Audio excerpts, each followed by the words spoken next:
नमस्कार, फाइटर समाचार में आपका स्वागत है। पेश आज 16 जनवरी दोपहर 3 बजे राजस्थान की खास खबरें। सरकारी विभागों में तबादलों पर बुधवार आधी रात से बैन लग गया। आज से अब तबादले नहीं हो सकेंगे। सरकारी विभागों में देर रात तक तबादले होते रहे। अनुमानित 20,000 से ज्यादा ट्रांसफर हुए हैं। कई विभागों में बैक डेट में भी तबादले हो रहे हैं। सरकार ने 30 दिसंबर को पहले 10 दिन यानी 10 जनवरी के लिए तबादलों से प्रतिबंध हटाया था। इसके बाद तबादलों से बैन हटाने की अवधि को 15 जनवरी तक के लिए बढ़ाया था। शिक्षा विभाग में तबादलों से बैन नहीं हटाया गया था। मेडिकल, बिजली, जलदाय, पंचायती राज और ग्रामीण विकास में सबसे ज्यादा कर्मचारी होने के कारण तबादले भी वहां ज्यादा हुए हैं। तबादलों में सत्ताधारी पार्टी के नेताओं और विधायकों की ही चली है। विभागों में तबादले विधायकों और भाजपा नेताओं की डिजायर के आधार पर ही किए गए हैं। तबादलों के कारण सचिवालय से लेकर मंत्रियों के घरों और दफ्तरों तक भारी भीड़ थी। जयपुर, कोटा, चित्तौड़गढ़, भीलवाड़ा, अजमेर, पाली, सवाईमाधोपुर सहित कई जिलों में बुधवार को बारिश हुई। बारिश के कारण कई जिलों में सर्दी बढ़ गई है। जयपुर में कक्षा 1 से 8 तक के बच्चों की 16 जनवरी को छुट्टी घोषित कर दी गई थी। वहीं कक्षा 9 से 12 तक के स्टूडेंट्स के लिए स्कूल का समय सुबह 10 से दोपहर 3 बजे तक रहा। कोटा जिले में सरकारी और निजी स्कूलों में पहली से 5वीं क्लास तक के बच्चों की 18 जनवरी तक छुट्टी कर दी गई है। कक्षा 6 से 12 तक की क्लास का समय सुबह 10 बजे से दोपहर 3 बजे तक है। चित्तौड़गढ़ जिले में बारिश और सर्दी के अलर्ट को देखते हुए कलेक्टर आलोक रंजन ने कक्षा 1 से 8 तक के स्टूडेंट्स की 16 और 17 जनवरी की छुट्टी घोषित कर दी है। सभी सरकारी और गैर सरकारी स्कूलों में पहली से 8वीं क्लास तक के बच्चों की 16 से 18 जनवरी तक छुट्टी कर दी है। हरियाणा के गुरुग्राम में अतिरिक्त सत्र न्यायाधीश अश्विनी कुमार ने नाबालिग लड़की से बलात्कार के मामले में आरोपी मोहम्मद ताज और फिराहुल निवासी बिछोर गांव नूह को 20 साल सश्रम कारावास की सजा सुनाई है। साथ ही अपराधी पर 40,000 रुपए का जुर्माना भी लगाया है। बलात्कार की ये वारदात साल 2021 में हुई थी। पुलिस के मुताबिक फरवरी 2021 में पीड़िता के परिजनों ने थाने में दी रिपोर्ट में बताया कि आरोपी नाबालिग को फुसला कर ले गया और उसके साथ रेप किया। पुलिस ने पीड़िता की तहरीर के आधार पर भारतीय न्याय संहिता और यौन अपराधों से बच्चों के संरक्षण अधिनियम के संबंधित धाराओं के तहत आरोपी के खिलाफ केस दर्ज कर 19 फरवरी 2021 को उसे गिरफ्तार कर लिया। अदालत ने उसे न्यायिक हिरासत में भेज दिया है। राज्य की बीएड कॉलेजों में अध्ययनरत प्रथम वर्ष के अभ्यर्थियों की इंटर्नशिप के लिए स्कूलों का आवंटन 15 से 20 जनवरी के बीच होगा। इंटर्नशिप के लिए ऑनलाइन आवेदन की प्रक्रिया 10 जनवरी को पूरी हो चुकी है। स्कूल आवंटन के बाद अभ्यर्थियों को 10 दिन में संबंधित स्कूलों में कार्य ग्रहण करना होगा। यदि किसी अभ्यर्थी को कोई समस्या है तो वह अपनी परिवेदना 10 दिन के अंदर दर्ज कर सकेंगे। परिवेदना निस्तारण के लिए राज्य स्तर व जिला स्तर पर समिति का गठन किया गया है। बीएड प्रथम वर्ष और डीएलएड प्रथम वर्ष के अभ्यर्थी इंटर्नशिप के लिए द्वितीय चरण के आवेदन अब 1 से 7 मार्च के बीच कर सकेंगे। इन्हें स्कूल का आवंटन 8 से 13 मार्च के बीच होगा। पंजाब के लुधियाना में बेकरी कारोबारी को गैंगस्टर गोल्डी बराड़ की तरफ से फिरौती की धमकी मिली है। थाना डिवीजन 6 में जनता नगर निवासी अंकित कुमार ने दी रिपोर्ट में बताया कि उनका बेकरी का कारोबार है। उन्हें व्हाट्सएप नंबर पर मलेशिया के नंबर से फोन आया। इसमें बात करने वाले ने खुद को गैंगस्टर गोल्डी बराड़ बताया। इसके बाद उसे व उनके परिवार को जान से मारने की धमकियां देते हुए फिरौती की मांग की।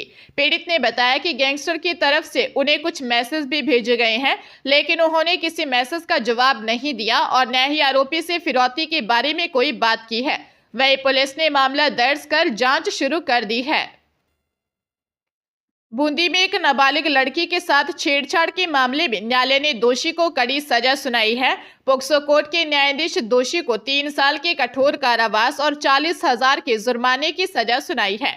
घटना 9 जून 2024 की है। आरोपी ने पीड़िता के घर की लोहे की फाटक की कुंडी खोलकर मकान में प्रवेश किया। उस समय पीड़िता और उसके परिवार के सदस्य सो रहे थे। आरोपी ने न केवल नाबालिग के साथ छेड़छाड़ की बल्कि उसका हाथ पकड़कर अपहरण करने का भी प्रयास किया। पीड़िता के चिल्लाने पर परिवार के सदस्य जाग गए तो आरोपी फाटक कूदकर फरार हो गया। 10 जून को पीड़िता के परिवार ने पाटन थाने में रिपोर्ट दी। पुलिस ने मामले की जांच कर आरोपी के खिलाफ चार्जशीट दाखिल की। राजस्थान में आंतों के कैंसर से संबंधित जांच फ्री में होती है। आंतों के कैंसर के बढ़ते मामलों से चिकित्सा विभाग नए सिरे से विचार कर रहा है। आंतों के कैंसर का जल्द पता लगाने के लिए आईसीएमआर 50 साल से अधिक आयु के लोगों की जांच जरूरी करने की तैयारी में है। इसके लिए देश के चुनिंदा मेडिकल कॉलेजों से 15,000 लोगों की सर्वे रिपोर्ट तैयार करवाई जा रही है। रिपोर्ट के बाद तय होगा कि आंतों के कैंसर से बचाने के लिए जांच प्रक्रिया निर्धारित हो या नहीं। कुछ साल में आंत का कैंसर बढ़ा है, इसके लक्षण बेहद सामान्य होते हैं और सामने नहीं आते। ऐसे में इसकी जानकारी तीसरी या चौथी स्टेज में होती है।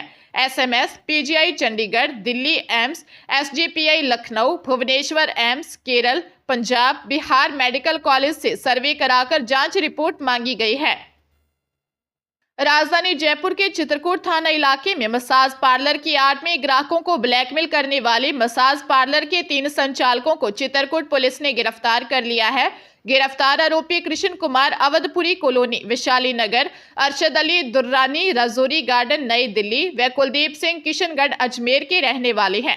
थानाधिकारी जहीर अब्बास ने बताया कि तीनों आरोपी गांधी पथ पर स्पा सेंटर की आड़ में वेश्यावृत्ति करवा रहे थे। उसके बाद ग्राहकों को ब्लैकमेल कर पैसे भी मांग रहे थे। शिकायत के सत्यापन के बाद पुलिस ने मसाज पार्लर के 3 संचालकों को पकड़ लिया है। पुलिस इनसे पूछताछ कर रही है।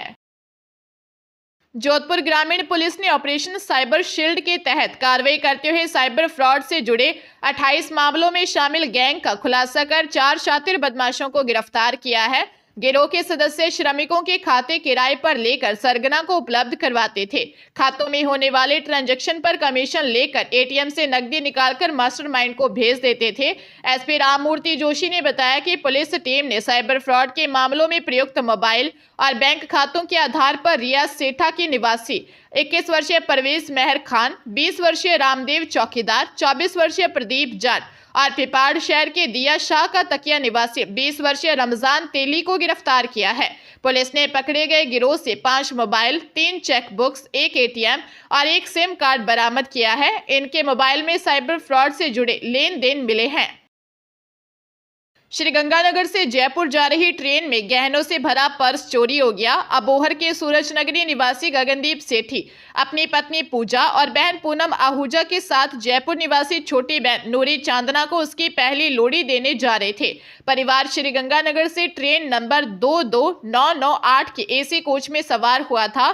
गगनदीप के मुताबिक रात को जेवरात वाले पर्स की निगरानी करते रहे, लेकिन फिर उन्हें नींद आ गई। सुबह उनकी आंख खुली तो पर्स गायब था। तलाश करने पर खाली पर्स कैबिन नंबर 28 से मिला, जो पहले खाली था। चोरी हुए सामान में कुल 25 तोला सोना था, जिसमें 4 अंगूठियां, 1 बाही सेट, गले का हार, 4 इयररिंग, 1 गणेश लॉकेट, 1 मोर कड़ा, 1 सोने की चेन और जेंट्स ब्रेसलेट शामिल थे। पीड़ित परिवार ने रेलवे कर्मचारियों पर संदेह जताते हुए नुकसान की भरपाई की मांग की है। पुलिस ने चोरों के खिलाफ मामला दर्ज कर लिया है। अजमेर जिले में एक युवती को जबरन शराब पिलाकर सामूहिक दुष्कर्म करने व विरोध करने पर मारपीट करने का गंभीर मामला सामने आया है। पीड़िता का आरोप है कि आरोपी उसे धमकियां दे रहे हैं। हरिभाव उपाध्याय नगर थाने में पीड़िता दरगाह हाल थाना क्षेत्र निवासी 32 वर्षीय युवती ने दी रिपोर्ट में बताया कि वैशाली नगर निवासी तपिश गोयल व आशीष ने गत 12 जनवरी को उसे रात्रि में शराब पिलाई और नशे में होने पर उसके साथ बारी बारी से दुष्कर्म किया। दुष्कर्म करने का विरोध करने पर आरोपियों ने उसके साथ मारपीट की। उसके घर पर तोड़फोड़ करने के साथ ही उसे उठाकर ले जाने की धमकी भी दी। उसके रिपोर्ट पर पुलिस ने सामूहिक दुष्कर्म का मुकदमा दर्ज कर लिया। मामले की गंभीरता को देखते हुए सीओ रुद्र प्रकाश शर्मा जांच कर रहे हैं। पुलिस आरोपियों की भी तलाश कर रही है।